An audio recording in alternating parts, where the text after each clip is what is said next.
Good evening, everyone. Welcome to another edition of Hardcore Challenge Live. I'm the commish, Ben Klein, and this is our Week 10 update edition. We are going to, typically Sunday night episode is a little less formal. We look at the action live as it's going down. Obviously, we are at halftime of the Sunday night game. So, we are going to look at each one of the games as they're going on, and then lastly, we will touch on our game of the week. So, on the phone, we have owner of the Beaver Street Roar, former league vice president, Mr. Matt Herrin. How are we doing tonight, Matt? Hey, I'm doing all right. How are you? I'm doing fabulous. It's a weird Sunday with no football that I really care about, other than my fantasy team, but no Raiders game, so it's an odd Sunday. All right. Well, let's look at some games here. We'll start off with the first game that's on my game center, which is my game, unfortunately. Which is the Big Mac Attack versus Des Cottet. Ezekiel Elliott is making it really, really difficult on me today. Yeah, Ezekiel Elliott had a great game, and even when they were just trying to set up for a field goal, he exploded for a 35-yard touchdown run that was just out of the blue and it totally put the nail in the coffin of that game. It was, I don't know, great to see if you're a Cowboy fan. It was pretty fun to see if you're a football fan, and if you're a Steeler fan, I feel for you. So. Yeah, it was, that was painful for me. Painful.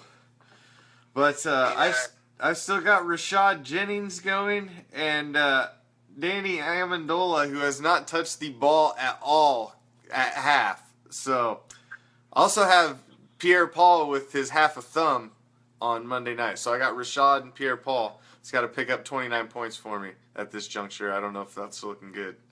That doesn't look good. Yeah, at this juncture, I tell you what, though, you're not out of it. In fact, on a Monday night, the Giants could have one of those goofy, magical, I'm a Manning brother nights.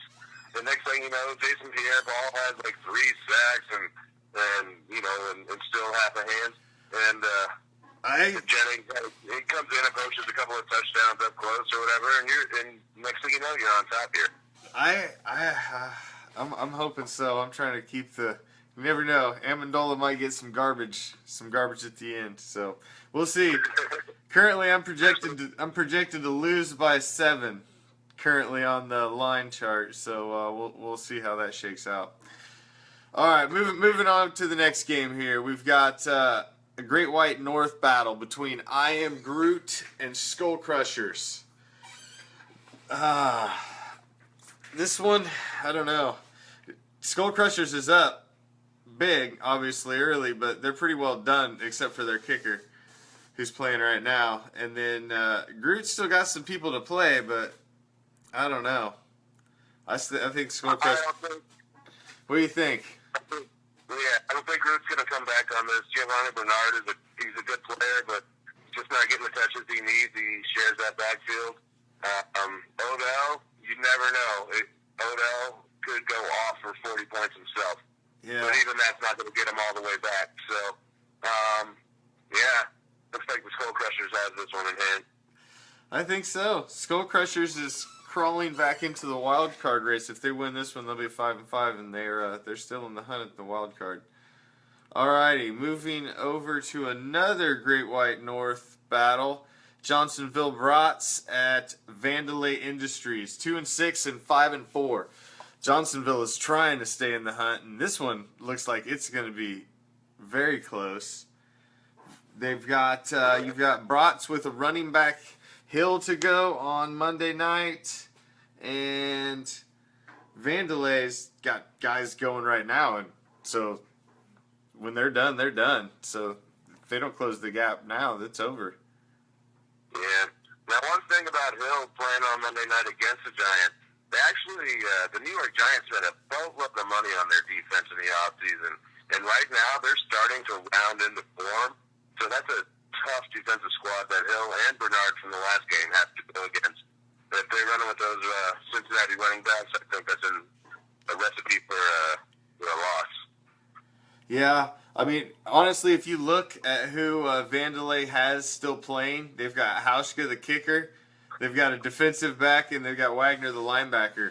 None of those are probably going to put up any huge points, and they're already down 18. So, to me, I say they're probably going to lose anyway. Before Hill even gets on the field, I say Vandelay's probably going to lose this game. Yeah, looking that way. But you never know, because a pick six or something big on by Wagner could get a big sack or something. You never know. He's pretty much a tackle factory. Every now and again he'll get a pick, but I don't know if he's going to do anything huge in this game. All right, well, let's look at this next game. This next game, I'm thinking RBs versus Renegade Misfits. I thought was going to be much closer, but it's looking like one of the guys that you're fighting with in the Dirty South is going to win a huge game by taking down RBs. However, he does still got Tom Brady, and Tom Brady could crack off some serious points in the second half too. So, well, right now Tom Brady is getting all the way up to the 2-yard line and handing the ball to Garrett Blunt, one of my favorite players. No, just kidding. So I don't know if Tom Brady's going to score all those points for him tonight. It looks like I'm thinking RBs is going down, which they're pretty strong in the league, so it's good to see that record get diminished a little bit, not to mention the Renegade Misfits. That's right. That's how we do it in the Dirty South. Take them all down. We'll take them all down. Yeah, that'd be a big win. That one's going to be interesting. That one's not over yet, though. We'll have to definitely keep an eye on this one. Now, this game here, this next one, you got Cheesehead versus Bison Broncos. Man, Cheesehead, they're struggling to bust 60 currently, so they're not looking too good. Although they still got their quarterback to go. They still got their quarterback, and they've still got a defense, but man, they got 1 point out of the running backs. That's rough. 1 point out of the running backs. Woo. Yeah, not to mention, I guess they started Emmanuel Sanders and Randall Cobb, which are pretty good, but man, they didn't do anything spectacular. And yeah, his flex position sucks. Meanwhile, he has Victor Cruz on the bench. Yeah. Which is that's a double tap waiting to happen. Actually, Manning's been going to Cruz a lot more. Since he's been back healthy. And that's just a missed opportunity at points right there. I see a Green Bay heavy offense. He went with too many Green Bay guys. He should have changed one of those guys out, and he should have. I agree. He should have had him in there. There's only two Green Bay offensive players worth having outside of Aaron Rodgers, of course, and that's Devontae Adams and Doherty Nelson. Anyone else, you're just hopeful. Yeah. Well, Bison Broncos looks like they're going to win this one, and they'll be back to 5-5, and they're still in the hunt too, because putting them in the hunt is this next game. So we look at this next game. Now, I was at the barbershop this morning getting Craven a cut, and Willie was hooking him up, and Willie was talking about this game, and he was telling me that he was going to take down Pale Horseman today. And by God, it looks like he's taking down Pale Horseman today. He called it. Well, gotta like the confidence, and sometimes a haircut makes a real man. Not everyone understands, but anyway. Yeah. Yeah, 5-3 Bandit to Willie. He's making a little noise, messing with the 6-3 Pale Horseman. Boy, it's not even going to be close either. No, that game's. Oh, I think we can call that one. That one's probably over, because Dion Lewis. He's got Dion Lewis plugged in there at running back. He's done, because that dude's inactive. He didn't even play. Right? So you think you would know that before? I don't know. I knew that this morning that he probably. I knew that this morning he probably wasn't going to play, and that guy's a Patriots fan, so there's no excuse there. No excuse there. Kendrick West got 3 points, but that's 3 more points than inactive. That's damn straight. Now, this next one was a game that I almost picked for Game of the Week. Stinky Pinky versus Tama Tears. They're separated by half a game atop the Wild West division, and this one is looking interesting. It's fairly high scoring. You've got Stinky Pinky, who's got Christian Michael going tonight, and that's it. He's up by 1 point, and Tama Tears has Eifert going tomorrow night. So, man, he better hope Michael puts up some points, because a 1 point spread, I don't think that's enough for... No, it's not enough. Michael's not going to do much in this game. He's spelling Crowsize, who's not going to do much in this game either. But, yeah, with Tyler Eifert going tomorrow night, yeah, anytime AJ Green's not open, then it's Tyler Eifert time. And he's healthy as these days than he has been, so he's actually putting up some numbers. It's going to be an easy win for Tama Tears. And I have to admit, I kind of smile anytime I see Stinky Pinky go down. Yeah. Well, these guys are starting to build quite the little rivalry, man. They've come down to tiebreakers twice between the two of them in the division crown. And, you know, obviously last year's where we had to change a freaking rule after into the next season. So kind of building a little rivalry. So, yeah, I'd say Tama Tears probably takes this one. It looks like Stinky Pinky's going down unless Christian Michael really does something huge in the second half. Now, this next game, we should hardly even talk about it. It's 3-6 against 2-7. So it's the who gives a shit game, really. And hey, man, you got to strap them on, you got to line them up, and you got to play the game. It doesn't matter what the records are. You throw it out the window and you give it all you got. It looks like King Salami's going to win that one. That's about all we'll waste on that game. All right, so looks like the next game we got Donkey Punch and Gonsoski Assassins. You know, I got the owner from Donkey Punch, J-Dub, texting me asking me if he's mathematically eliminated from the playoffs yet. And technically, I told him no. If he ran the table and he went 8-6, there's a possibility he could grab a wild card. But historically, if you're not at least 9-5, you're probably not going to get it. So we'll see. Yeah. He's got a big win this week over the Oski Assassins. He does. They're going to drop to 4-6 and almost into obscurity. But, yeah, it was a good game. He had Mariota scoring big points for them, and they had a great game. That's DeMarco Murray in another league. Who's got DeMarco Murray in this league? He went bananas.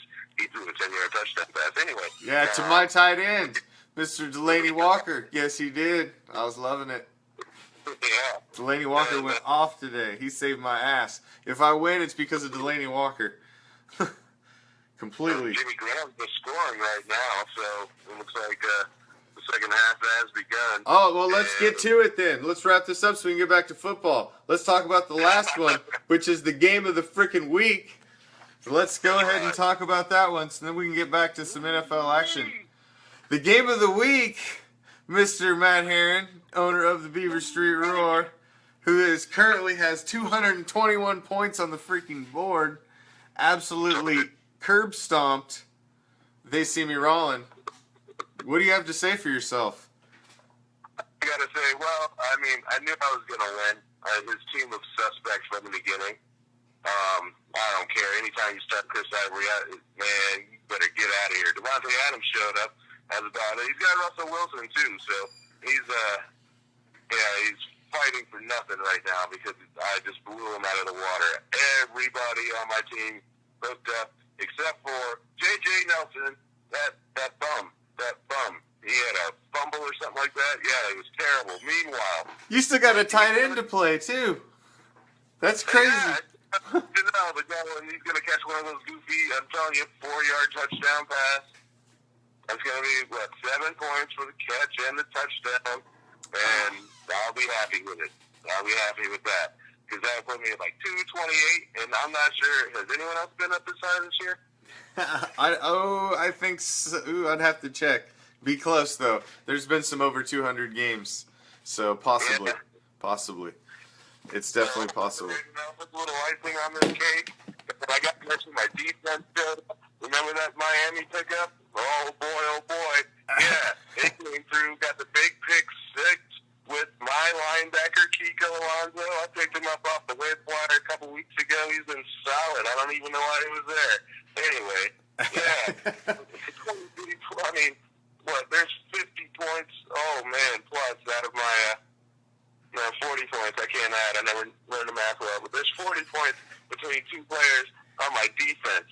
so you know it's a good day. Yeah, that's a good day. That's a good day for sure. I got the bookend 33s out of DeMarco Murray. That's right, I have DeMarco Murray and Le'Veon Bell. Hell yeah. For my running backs. Oh man, that's ridiculous. Well, he didn't get a chance. I don't even know where he got Russell Wilson though. That was a trade right at the trade deadline. He was the last trade. He made the deal right at the trade deadline. He was the last trade. So this win really shakes things up because it looks like you're going to win, obviously, and Renegade Misfits is probably going to win. With They See Me Rollins losing, that means now all three of you are within a game of each other. So that makes next week really, really interesting. So. Oh yeah. Let me just take a peek. Oh, hey, next week I play you, Ben. Yes, I'm aware. Oh, I'm aware. That's why I was hoping to. Yep, I was hoping to take care of my light work this week, but it looks like Ezekiel Elliott may have freaking done me in. We'll see. All right, Matt. Well, thanks for joining us. Go watch the second half, and we are going to get out of here so the rest of you can get back to the second half. Week 10. Trade deadline's come and gone, guys. There's no more trades. Now it's just time for the playoff push. Get your stuff ready. Get on them waiver wires. Save them up. Do whatever you're going to do. Get your strategy together. It's time. Down the stretch. Hardcore challenge. Are you ready for the challenge? Are you ready? Are you ready? Good luck. Game on.